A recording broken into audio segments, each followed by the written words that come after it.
Hello hello and welcome everyone, welcome back to the channel. तो क्या हाल है जी? पढ़ाई की याद आ ही गई तो चलो शुरू करते हैं। तो आज हम पढ़ने वाले हैं क्लास 7th संस्कृत का त्रयोदश पाठ, जिसका मतलब होता है हिंदी में 13th या इंग्लिश में 13th। समझ रहे हो ना? जिस चैप्टर का नाम है अमृतम संस्कृतम। अब ये चैप्टर ना बहुत ज़्यादा स्पेशल है। मैं ये नहीं कहूँगा इंपॉर्टेंट है, मैं कहूँगा स्पेशल है। क्यों स्पेशल है? यही तो दिमाग में आ रहा होगा अब तुम्हारे। मैं बताता हूँ। देखो, कई बार तुम्हें जब संस्कृत पढ़ते हो ना, मुझे अपने टाइम पे संस्कृत ना बहुत घटिया लगती थी। सच बता रहा हूँ, मैं जब था 7th में, 6th में, 8th में, मुझे संस्कृत एकदम घटिया लगती थी। मुझे नहीं समझ आता था हम क्यों पढ़ रहे हैं, क्या सेंस है इसको पढ़ने का, इतनी पुरंटी लैंग्वेज। ठीक है, तो इस चैप्टर से आपको थोड़ा बहुत कोशिश की जाएगी ये समझाने की कि आप आखिर संस्कृत को पढ़ क्यों रहे हो, इसका क्या यूज़ है और इसकी क्या इंपॉर्टेंस है। तो इसीलिए ये चैप्टर स्पेशल है। ठीक है, मैं पूरी कोशिश करूंगा आपको वो चीज़ समझाने की जो मैं अपने टाइम पे समझ नहीं पाया। तो थोड़ा सा अपने आँख कान नाक खोल के बैठना। अगर समझ में आ गया तो मज़ा आ जाएगा, नहीं भी आया तो कोई दिक्कत नहीं। आपको चैप्टर तो समझ आ ही जाएगा कि आप अच्छे मार्क्स ला सको। ठीक है ना? तो कोई दिक्कत नहीं होनी चाहिए। एक बार हाँ याद दिला दूँ, क्लास 6 का सारा 7th का सारा कंटेंट आपको यहाँ मिलता है। तो चैनल को सब्सक्राइब अभी तक नहीं कराया तो कर देना। ठीक है, चलो अब फटाफट स्टार्ट करते हैं, बहुत टाइम हो गया। अपन को तरीका पढ़ाने का अपन का बिल्कुल अलग है। टीचर तो मैं कोई हूँ नहीं, तो मेरे बड़े भैया की तरह पढ़ाता हूँ, इतना तो तुम्हें पता होगा ना। तो अपन क्या करते हैं, हिंदी अपने को बढ़िया आती है, संस्कृत में अपन थोड़ा लोचा होता है, तो हम हिंदी पढ़ेंगे, संस्कृत को समझेंगे। ठीक है, इधर से एक लाइन पढ़ेंगे, उधर एक लाइन समझेंगे। सिंपल प्रोसेस है। संसार की उपलब्ध भाषाओं में संस्कृत भाषा सबसे प्राचीन भाषा है। विश्वस्य उपलब्धासु भाषासु, यानी कि विश्व की उपलब्ध भाषाओं में, उपलब्धासु मतलब उपलब्ध जितनी भी अवेलेबल है, संस्कृत भाषा प्राचीनतमा भाषास्ति, यानी कि संस्कृत भाषा सबसे प्राचीन भाषा है। यह भाषा अनेक भाषाओं की जननी माता है, यानी कि जननी ब्रैकेट माता, यानी कि कोई ये वो भाषा है जिससे बहुत सारी लैंग्वेजेस बनी हैं, चाहे आपकी इंग्लिश हो, हिंदी हो। ये जो लैंग्वेज है वो संस्कृत से ही बनी है। भाषेयम अनेकाशाम, भाषेयम यानी कि ये भाषा जिसकी हम बात कर रहे हैं संस्कृत की, ये भाषा जो है अनेकाशाम भाषाणाम, यानी कि बहुत सारी अनेक भाषाओं की जननी मता। जननी मता मतलब मानी जाती है। समझ में आया? इसमें इसमें यानी कि इस भाषा में प्राचीन ज्ञान विज्ञान का खजाना सुरक्षित है, यानी कि प्राचीनयो ज्ञान विज्ञानयो निधि अस्याम सुरक्षितः। तो अस्याम यानी कि इस भाषा में, प्राचीनयो बहुत पुराना, ज्ञान विज्ञान का निधि यानी कि ज्ञान विज्ञान का खजाना क्या है? सुरक्षित है। कैसे है? धीरे धीरे समझोगे चैप्टर के साथ। संस्कृत के महत्व के विषय में किसी ने कहा है, संस्कृतस्य, संस्कृत के महत्व विषय, यानी कि महत्व के विषय में, के नापी यानी कि किसी ने कथितम कहा है। सिंपल लगता है ना? ऐसे हिंदी टू संस्कृत पढ़ो, बहुत सिंपल हो जाता है। संस्कृत और संस्कृति यानी क्या कहा है? भारत की दो प्रतिष्ठा है, भारत की दो शान है, संस्कृत और संस्कृति। भारतस्य प्रतिष्ठे द्वे, यानी कि भारत की दो प्रतिष्ठा शान है। एक तो संस्कृतम यानी कि संस्कृत भाषा, और एक संस्कृतस्था संस्कृतिस्था यानी कि उसकी संस्कृति। आ गया समझ में? कितना सिंपल तरीके से अपन पढ़ते हैं ना। आई होप आपको समझ में आ गया होगा। ठीक है, चलो अब नेक्स्ट पैराग्राफ देखते हैं। ये भाषा अत्यधिक वैज्ञानिक है। ये भाषा आप जो आपको बोरिंग लगती है, ये बहुत साइंटिफिक है। आपको अभी समझ में आएगा कैसे। इयम भाषा अतीव वैज्ञानिकी, यानी कि ये भाषा अति वैज्ञानिक, बहुत वैज्ञानिक है। कुछ कहते हैं कि संस्कृत ही कंप्यूटर के लिए सबसे अच्छी भाषा है। केचन कुछ कथयंती कहते हैं, यत कि ये संस्कृत में, कि संस्कृत में जो संस्कृत जो भाषा है जिसकी हम बात कर रहे हैं, संगणकस्य यानी कि कंप्यूटर कृते के लिए सर्वोत्तम भाषा है। सर्वोत्तम भाषा, समझ रहे हो? इसका साहित्य वेदों, पुराणों, नीति शास्त्रों और चिकित्सा शास्त्र के आदि द्वारा समृद्ध है। अब देखो चैप्टर समझा सकता हूँ, बीच में एक एक्स्ट्रा लाइन अपनी तरफ से बताना चाहता हूँ। कैसे आपको मानते हो कि यार कोई लैंग्वेज बहुत बड़ी है? देखो आप इंग्लिश, क्योंकि इंग्लिश में बहुत सारे लोग इंग्लिश में बोलते हैं, तो आपको लगता है कि इंग्लिश जो है बहुत अच्छी लैंग्वेज है। ठीक है, इस तरीके से हम मानते कैसे हैं कि भाई इंग्लिश में बहुत अच्छी अच्छी नॉवेल्स हैं, लिटरेचर है, बहुत कुछ है। तो संस्कृत का क्या हुआ? देखो भाई, संस्कृत तुम्हें पता है जितनी भी वर्ल्ड में साइंस, मैं ये नहीं कहूँगा सारी, but most of the science जो निकली है ना, वो सब हमारे वेद, पुराण और हमारे इन्हीं शास्त्रों से निकली है। इतना तो तुम भी जानते हो ना। हमारे जो धार्मिक की किताबें थी, इन्हीं में से बहुत सारी साइंस निकली है, चाहे एस्ट्रोलॉजी हो, साइंस हो, मेडिकल हो, कुछ भी हो। और ये सब किस में लिखा हुआ था? ये सब लिखा हुआ था संस्कृत में। यानी कि उस समय जो मोस्ट साइंटिफिक लैंग्वेज थी वो थी संस्कृत। उसी से हमने डेराइव कर ली बाकी सारी लैंग्वेजेस। तो आप समझ में आया? अब यहाँ समझते हैं कि लिखा क्या है। ठीक है, अस्या वाङ्मयम्, यानी कि इसका क्या जो वो है, जो इसका साहित्य है वो कैसा है? वैदे, यानी कि वेदों में, पुराणों में, पुराणों से, ए लगा हुआ है ना, तो से, नीति शास्त्र है, नीति शास्त्रों से, चिकित्सा शास्त्र, देखो कितने वर्ड मिक्स हैं, चिकित्सा शास्त्र अधिभिश्च, 3 वर्ड हो गए। तो चिकित्सा शास्त्रों से, शास्त्र आदि के द्वारा क्या है? समृद्धस्ति, यानी कि इसमें क्या क्या है इसके लिटरेचर में? वेद लिखी हुई हैं संस्कृत में, पुराणे लिखी हुई हैं संस्कृत में, नीति शास्त्र यानी कि पॉलिटिकल जो आपकी जितने भी शास्त्र हैं वो लिखे हुए हैं, चिकित्सा यानी कि बायोलॉजी के बारे में, मेडिकल साइंस के बारे में भी बहुत सारा संस्कृत में लिखा हुआ है। कालिदासीनाम, कालिदासम दीनाम, यानी कि कालिदास ने विश्व कविनाम, कालिदास कौन था? विश्व कवि था ना। कालिदास आदि विश्व कवियों का काव्य सौंदर्य अतुलनीय है, यानी कि कालिदास और आदि का विश्व के कवियों का जो काव्य है संस्कृत को सौंदर्य बनाता है, वो सौंदर्य अतुलनीय है, बहुत बेस्ट है। तो क्या लिखा है? कहाँ पे थे जी हम? हाँ जी, तो कालिदास आदि नाम, यानी कि कालिदास आदि ने विश्व कवियम, और जो विश्व कवि हैं, काव्य सौंदर्यम अनुपम, उसका काव्य सौंदर्य बहुत अनुपम है। ठीक है, कालिदास, ये लाइन हमने कर ली। कौटिल्य द्वारा रचित अर्थशास्त्र संस्कृत में प्रसिद्ध है, ये आपको शायद पता नहीं है, या पता नहीं, देखो चाणक्य को जानते हो ना, वही कौटिल्य था, उसने एक अर्थशास्त्र की बुक लिखी थी, कौन सी? चाणक्य नीति, वो बहुत फेमस है। ठीक है, और उसके अलावा भी उसने बहुत सारी चीज़ें लिखी हैं, तो वो सब किस में लिखी हैं? संस्कृत में लिखी हैं। कौटिल्य रचितम, यानी कि कौटिल्य द्वारा बनाई गई अर्थशास्त्रम, जो अर्थशास्त्र की बुक है वो जगती प्रसिद्ध मस्ती, वो पूरी वर्ल्ड में प्रसिद्ध है, जो संस्कृत में लिखी गई थी ओरिजिनली। गणित शास्त्र में शून्य का प्रतिपादन सर्वप्रथम आर्यभट्ट ने किया था। ये तो आप जानते हो कि भाई जीरो का इन्वेंशन इंडिया में हुआ था, और उस समय इंडिया में जिन्होंने ये लिखा था, किन्होंने? आर्यभट्ट ने। उसको हिंदी तो आती नहीं होगी, ना इंग्लिश आती होगी, ना जर्मन आती होगी, क्या आती थी? संस्कृत आती थी, तो उन्होंने संस्कृत में ही लिखा था। तो गणित शास्त्रे शून्यस्य, तो गणित शास्त्र के शून्य का यानी कि जीरो का प्रतिपादन, इन्वेंशन सबसे पहले किसने करा था? सर्वप्रथम आर्यभट्ट अग्रोत, उन्होंने करा था। चिकित्सा शास्त्र में चरक और सुश्रुत का योगदान संसार में प्रसिद्ध है।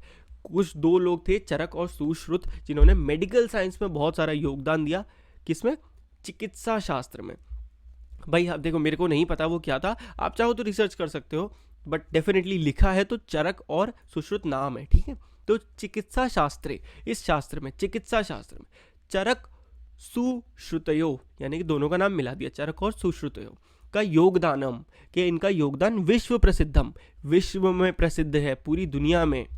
संस्कृत में जो अन्य शास्त्र विद्यमान हैं उनमें वास्तुशास्त्र, रसायन शास्त्र, अंतरिक्ष विज्ञान, ज्योतिष शास्त्र और विमान शास्त्र इत्यादि उल्लेखनीय है। यानी कि इसके अलावा जितने भी ये शास्त्र हैं, वास्तु किसी के ऊपर करते हैं ना, रसायन, केमिस्ट्री, अंतरिक्ष शास्त्र यानी कि स्पेस की जितनी भी स्टडी, कॉस्मोलॉजी, ज्योतिष, एस्ट्रोलॉजी, विमान शास्त्र, जितना भी एयरफोर्स से रिलेटेड होता है, जितना भी एरोप्लेन से रिलेटेड नॉलेज है, वो सब किस में है? संस्कृत में बहुत अच्छे से लिखा हुआ है, उसी से लोगों ने डेराइव कर ली चीज़ें।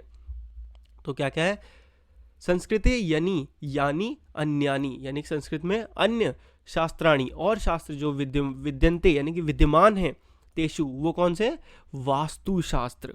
ठीक है, रसायन शास्त्र, रसायन यानी कि केमिस्ट्री शास्त्र, उसकी नॉलेज, खगोल विज्ञान यानी कि स्पेस के बारे में स्टडी, ज्योतिष शास्त्र, एस्ट्रोलॉजी, विमान शास्त्र यानी कि एरोप्लेन से रिलेटेड स्टडी इत्यादीन, एक्सेट्रा एक्सेट्रा उल्लेखनीयानी, यानी कि उल्लेखनीय है, बहुत ही बढ़िया है। ठीक है, संस्कृत में विद्यमान सुंदर वचन कल्याण के लिए प्रेरित करते हैं। संस्कृत में जो जो सुंदर वचन है वो हमें अच्छे के लिए प्रेरित करते हैं। कैसे? अभी समझाता हूँ। देखो, संस्कृते विद्यमान, संस्कृत में लिखे हुए सूक्त्य यानी कि जो सूक्तियाँ हैं, छोटी छोटी लाइन है, वो क्या है? अभ्युदया प्रेरयंती, बहुत ज़्यादा हमें प्रेरित करती हैं, बहुत अच्छी हैं। यथा, यथा यानी कि जैसे, जैसे कि आपने एक लाइन सुनी होगी, सत्य की ही जीत होती है। ये हिंदी में नहीं समझ में आ रहा क्या लिखा है, पर जैसे आप सुनोगे सत्यमेव जयते तो आपको लगेगा हाँ यार ये तो हमने बहुत सुना है।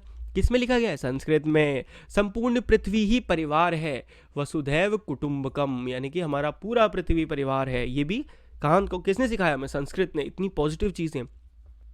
विद्या के द्वारा मनुष्य अमृत प्राप्त करता है, मनुष्य, ठीक है। तो इसको कैसे आप पढ़ोगे? विद्या अमृत अश्नुते, विद्या अमृत अश्नुते, 3 वर्ड का मिक्स बना के संस्कृत में था, जिससे हमने समझा कि विद्या से ही इंसान अमृत प्राप्त करता है। और क्या हो गया? और देख लेते हैं।